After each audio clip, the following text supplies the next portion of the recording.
Selamat pagi, Coach Putin. Selamat pagi, Coach Ade. Bagaimana situasinya di pagi yang mendung? Kalau di sini mendung. Sana? Oh, sini cerah, Cerah. Pak. Ya, Jelas, Bu. jelas, Pak. Baik. Sedang sibuk apa ya? Saya sedang sibuk mempersiapkan ini, Pak. Ujian akhir guru Coach Mahir ini. Biasa. Sama Mengerjakan dong. tugas-tugas ini. Iya, Pak. Banyak kendalanya juga ya. Ya, Ya. betul, Pak. Baik, Bu. Sebentar lagi kita akan coaching. Apakah Ibu sudah siap? Siap. Ya.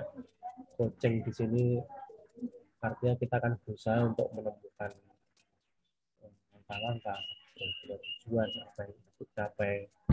Kemudian nanti di sesi coaching saya akan berusaha untuk mendengarkan Ibu, Ibu juga ikut merasakan apa yang Ibu pikirkan dan ungkapkan.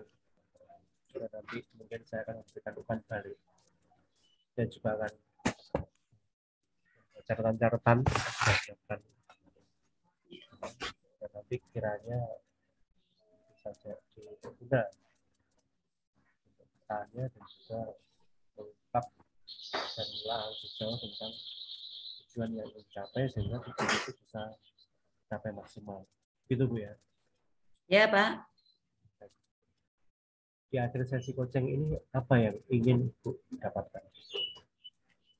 Saya ingin yang pertama menyelesaikan semua tugas-tugas kursus ini. Dan yang kedua, saya mempersiapkan diri supaya merasa lebih siap lagi lah untuk ujian akhir guru Coach Mahir ini. Baik, jadi Ibu ingin untuk mempersiapkan diri agar lebih siap. Apakah itu termasuk rasa percaya diri? Apakah Ibu selama ini sudah belajar juga? Kurang.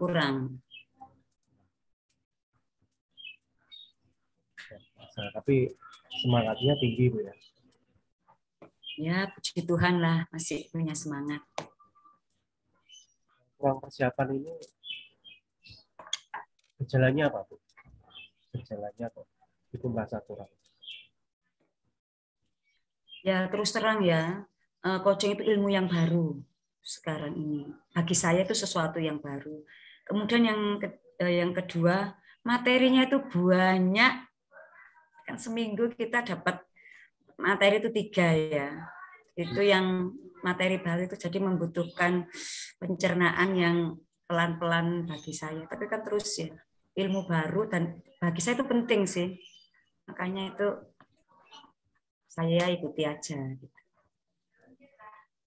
Jadi materinya itu begitu banyak, karena ini hal yang baru, maka butuh penyesuaian. Ya, Kira-kira apa yang menjadi penyebab Ibu merasa ini agak kesulitan memahami banyak materi?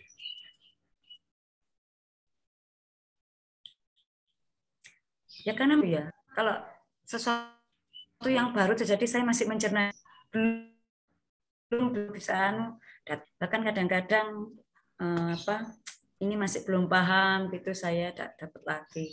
Jadi ya saya ngikuti dengan agak sedikit terseok-seok gitu loh. Kalau bahasa puitisnya itu.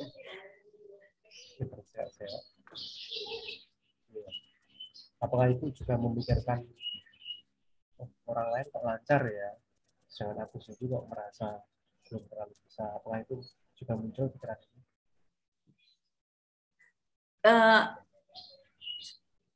Kayaknya sepertinya kok Ya, enggak ya. Kalau untuk yang ini ya, maksudnya gini, saya berpikirnya gini saya harus selesaikan tantangan ini. Bagi saya kursus guru Coach Mahir ini, kursus ini tantangan buat saya. Karena saya lihat dari pendaftaran kemarin yang kelas matrikulasi itu ada beberapa rekan saya guru penggerak, bahkan ketua saya yang share tentang kursus ini juga sempat ikut. Tapi ikut sekali, 2 kali, habis itu mundur gitu. Berapa sih? Ada lebih dari 1. Saya sempat lihat nama-nama mereka itu. Mengapa mereka? Mungkin mereka berpikirnya sertifikat ya. Oh, ini pelatihan yang sebentar terus dapat sertifikat. Karena rata-rata mereka PNS yang butuh untuk nilai angka kredit. Nah, itu. Jadi kursnya mereka apa ini? Sertifikat sedangkan poin ya. Skillnya ya kalau itu. Ya. Kalau saya kan saya guru swasta Pak, tidak ada angka kredit bagi saya. Apakah ada penyebab lain?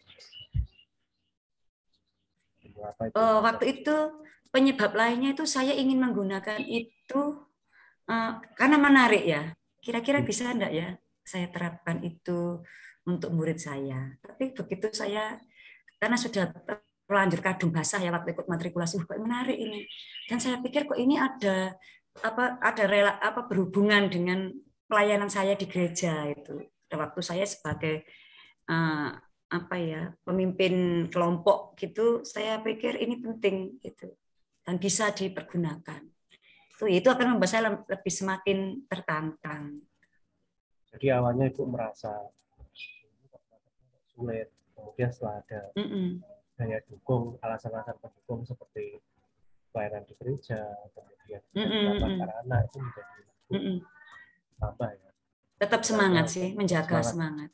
Sehingga setelah matrikulasi tetap melanjutkan. Ikut esensial. Ternyata ada lagi Mahir. Waduh, saya juga berharap mencapai sampai di mana sih ini kursusnya ini sampai berakhir. Kalau bisa saya mau ikut terus supaya lebih mempertajam pemahaman saya itu. Apakah Ibu mempunyai langkah-langkah ketika merasa bahwa di awal cukup kesulitan dari hal yang baru sampai kemudian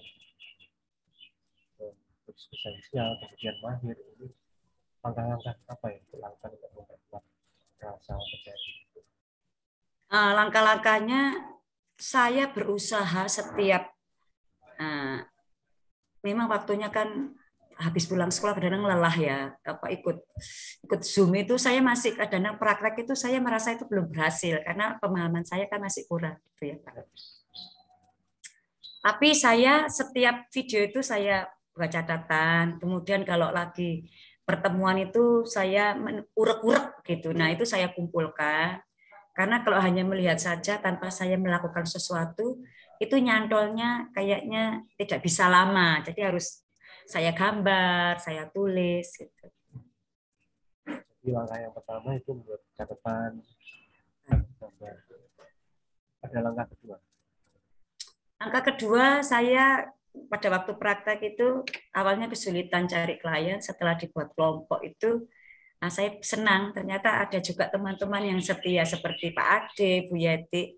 Dan teman-teman ini tidak sekedar jadi teman praktek, tapi juga menjadi teman sharing. Saya dapat umpan balik, saya dapat masukan-masukan. Itu semakin menambahlah pengetahuan saya. Teman belajar juga mereka itu bagi saya. Jadi langkah pertama buat catatan, buat arsip-arsip dokumen. Yang kedua tempat rekan berlatih. Ya. Untuk sumber daya sendiri yang sudah tersedia. Ya, sumber daya saya bersyukurnya internet ada wifi yang saya bisa mengakses video itu. Kemudian juga saya pikir itu sih sumber daya dan juga teman-teman itu baik teman satu kursus ataupun juga teman yang saya ingin mengembangkan praktek begitu ya dengan orang luar. Saya coba-coba kalau misalnya dengan klien yang sesungguhnya gitu. Nah, itu ada teman-teman yang merelakan diri untuk kapanpun mau diajak praktek. Lagi nanti prosesnya 90 menit ya. Nah, untuk ini sumber daya internal. Ya itu tadi bahwa ternyata kesadaran diri saya bahwa coaching itu ternyata jadi primadona di dunia pendidikan Pak Ade. Menteri Pak Nadiem ini guru penggerak, sekolah penggerak, bahkan itu coaching itu mendapat tempat yang bagus gitu. Jadi guru-guru atau orang-orang yang punya latar belakang coaching itu dapat tempat. Programnya Pak Menteri itu selalu menyertakan modul coaching itu. Kalau nggak salah di sebelum Merdeka itu juga jadi pendamping ya di sekolah-sekolah penggerak. Iya, iya. Saya nanti juga melakukan pengawasan dan praktek mandiri dengan kepala-kepala sekolah. Kapan Bu? Saya selesai pelatihannya Juni. Mungkin nanti setelah Juni itu. Tapi pas ya dengan kita ya. Juni juga ya. Iya. Nah, menurut Ibu, adakah sumber daya lain yang diperlukan untuk menunjang ini semua, apalagi kita di masa-masa penting ya, mau ujian-ujian yang terakhir?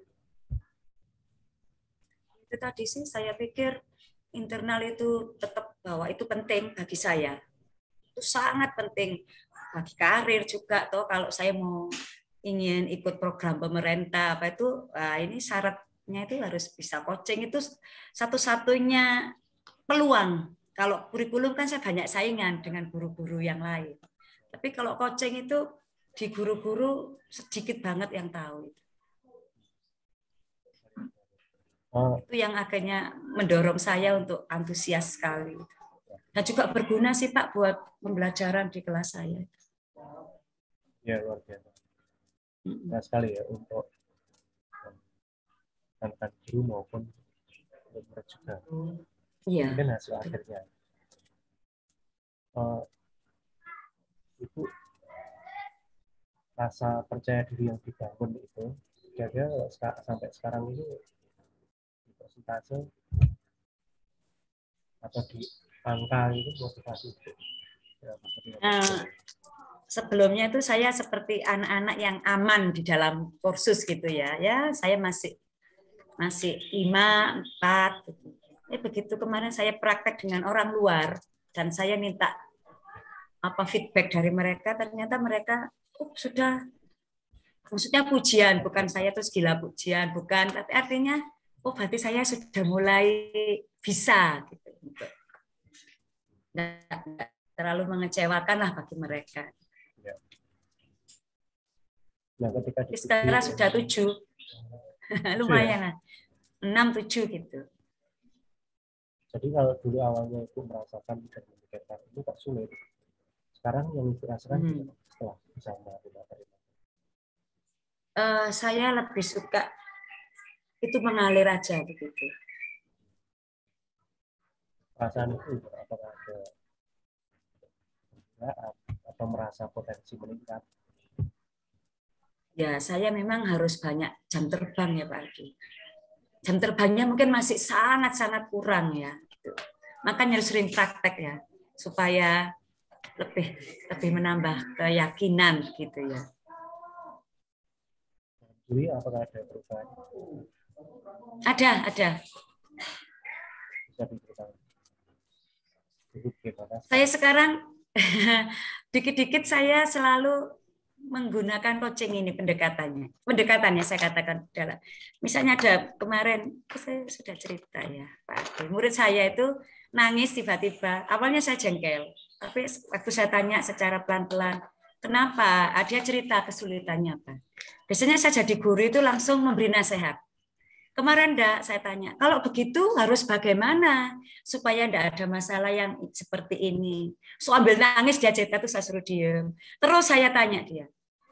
Jadi saya ajak dia untuk mencari langkah-langkah bagaimana dia bisa mencapai tujuan yang diinginkan. Sepatunya kebesaran. Jadi kalau main kan sepatunya mesti terbang gitu. Itu setelah saya tanya, apa yang harus dilakukan supaya tidak terganggu mainnya, supaya sepatunya tidak terbang kalau dipakai bermain. Akhirnya dia sendiri yang membuat keputusan, mencari jalan keluar. Otomatis begitu, Pak. Jadi Ibu mengalami perubahan pola pikir, kemudian sikap ya? Betul, Pak. Betul. Baik. itu bisakah dibayangkan kalau misalnya nanti sudah punya percaya diri yang luar biasa, dampak yang bakal terjadi apa? Wah, kalau apalagi kalau sudah berhasil begitu ya. Kadang-kadang tujuan itu saya ingin mendapat pengakuan secara legal di dunia pendidikan ya. Bahwa senang begitu karena saya pasti akan dibutuhkan. Itu ya. Untuk aktualisasi diri begitu ya Pak Ade ya. Nah, itu bahwa saya bisa berbagi lah dengan orang lain. Itu yang membuat saya bisa bangga. Baik, kalau boleh sedikit merangkum, ya pada misi coaching kali ini itu ingin motivasi itu bertambah, semakin meningkat. Kemudian tadi ada langkah-langkah, yaitu membuat dokumen, kemudian mencari teman untuk sharing ya, dan juga mengingat hasil yang sangat mulia, yaitu bisa membantu rekan-rekan, guru, kemudian juga anak-anak ya, anak-anak yang membutuhkan bantuan itu pelajaran itu. Baik, saya harapkan itu bisa berjalan lancar sampai akhir nanti. Terima kasih Pak. Kesimpulan. Ya, terima kasih Pak. Sudah diberi motivasi. Kalau saya mengingat bahwa hasil yang akan saya dapatkan itu ke depannya itu saya melihat peluang untuk guru-guru yang mengenal coaching begitu. Karena kalau coaching yang di luar pendidikan dengan coaching yang dilakukan oleh guru kan kita pelaku ya. Jadi tahu langsung efeknya kepada murid itu seperti apa, bagaimana penerapannya disinkronkan di dalam kegiatan belajar mengajar. Itu saya pikir masih dibutuhkan begitu.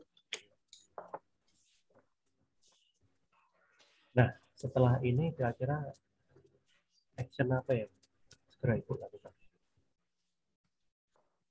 Ya, yang saya lakukan, saya sedang ini ya, ikut ujian ini, terus saya harus pokoknya memperdalam lah. Saya juga sekarang mulai berani coba untuk meminta di luar kursi supaya saya bicara lah kemampuan saya. Kapan mau mulai dilakukan?